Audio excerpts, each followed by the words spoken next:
C'est le moment de rejoindre notre politologue Benoît Lapierre pour la chronique internationale de la semaine. Bonjour Benoît. Bonjour Émilie.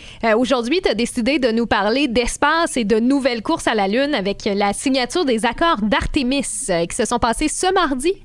Oui, je pensais que ça allait changer le mal de place avec la COVID, le confinement qui arrive. Donc, justement, pour pouvoir s'évader, on va aller dans l'espace en parlant des nouveaux accords qui ont été signés pour encadrer juridiquement l'exploration spatiale et l'exploitation économique de l'espace.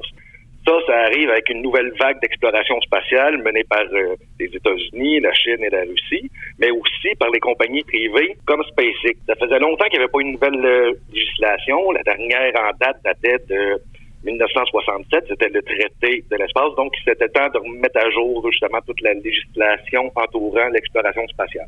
Et en quoi ça consiste, les accords d'Artémis? Artémis, ça, c'est le nom du programme d'exploration spatiale américain qui est en cours en ce moment et qui devrait aller jusqu'en 2030.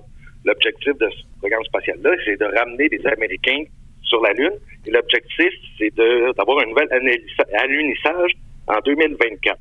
Là-dessus, il y a plusieurs pays qui ont déjà signé. Il y a les États-Unis, bien entendu. Il y a l'Australie, le Canada, l'Italie, le Japon, le Luxembourg, les Émirats arabes unis et le Royaume-Uni. Grosso modo, ces accords-là, c'est vraiment juste pour assurer des grands principes fondamentaux concernant l'exploration et l'exploitation de l'espace. Donc, des grands principes comme l'assistance obligatoire lors des urgences dans l'espace, le partage des données scientifiques, l'identification des objets et l'élimination des déchets en fin de vie. Et finalement, il y a aussi d'autres principes qui sont plus symboliques, comme l'obligation de protéger les lieux historiques. Donc, il n'y aurait pas une compagnie minière qui pourrait éliminer en dessous du site d'Apollo 11, par exemple. Mais il y a aussi des obligations, des règlements qui disent qu'il y aurait le droit d'établir des zones de sécurité en espace pour sécuriser les exploitations minières.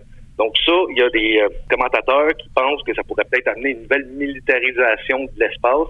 Et c'est une des raisons pourquoi il y a deux gros joueurs qui ont refusé de signer cet accord-là, soit la Chine et la Russie. Et est-ce que la course à la Lune, c'est si reparti que ça pour qu'on se sente obligé de refaire des traités là, pour réglementer les activités commerciales dans l'espace? Oui, quand même, la grosse différence avec les années 60 et la première course de l'espace qu'on avait vécue dans les années 60, c'est que maintenant, c'est surtout les compagnies privées qui sont rentrées en jeu. On sait les grosses compagnies spatiales privées comme SpaceX, Blue Origin ou Virgin Galactic, eux, ils sont mis vraiment dans la course à l'espace depuis environ les années 2010. Et eux, ils ont vraiment apporté une baisse des coûts d'exploitation, mais surtout une obligation de rentabilité. Quand c'est un gouvernement, ça peut dépenser de l'argent sans avoir des retombées économiques, mais quand c'est une compagnie, ils n'ont pas le choix de justement sortir de l'argent. Tandis que dans les années 60, justement, c'était vraiment faire de la science pour faire de la science, ou c'était vraiment des buts étatiques. Donc, pour cette raison-là, que maintenant que l'exploration spatiale s'enligne vraiment vers un domaine économique, c'était le temps justement de faire une législation entourant l'exploitation économique de l'espace. Et bon, ça, c'est pour les compagnies privées, mais qu'est-ce qu'il y en est des projets spatiaux pour les différents pays? Côté pays, c'est vraiment la course à la Lune. Les principaux États focus pour ramener des hommes à l'espace, sur la Lune, dans l'horizon 2020-2030, dans cette décennie-là. Et le but économique en arrière de ça, c'est d'aller chercher l'hélium 3 qu'on pourrait trouver sur la Lune, qui pourrait servir à faire des carburants de fusée pour encore aller plus loin dans l'espace dans les prochaines décennies. Là-dessus, les États-Unis, eux, ils sont déjà bien entamés dans leur nouveau programme spatial vers la Lune. L'année prochaine, ils devraient avoir le nouveau orbiteur Orion qui devrait faire orbiter alentour de la Lune. Et en 2024, les Américains comptent remettre des hommes sur la surface lunaire et en 2026 devraient avoir une base permanente sur la Lune. Du côté de la Chine, eux sont actifs depuis le début des années 2010 et l'année passée, en 2019, ça a été le pays le plus actif en termes de décollage. Eux, ils en ont fait 34. Ça, c'est vraiment plus que les États-Unis et la Russie. Et leur objectif, c'est vraiment, en 2030, pouvoir commencer à penser sérieusement à l'exploration et l'exploitation lunaire avec leur nouveau vaisseau spatial Chang'e. Côté de la Russie, eux, leur objectif, c'est plus 2030-2031, mais ils sont vraiment pas dans la même ligue que les États-Unis et la Chine du point de vue économique et des ressources humaines. Eux, leur point fort, c'est d'être capable de garder leur position de superpuissance spatiale en misant sur leur vieille technologie, les vaisseaux Soyuz qui ont plus que 50 ans, qui marchent toujours. Et vu que c'est de la technologie en basse en technologie, mais quand même assez fiable, Ils ont réussi à quand même garder leur place.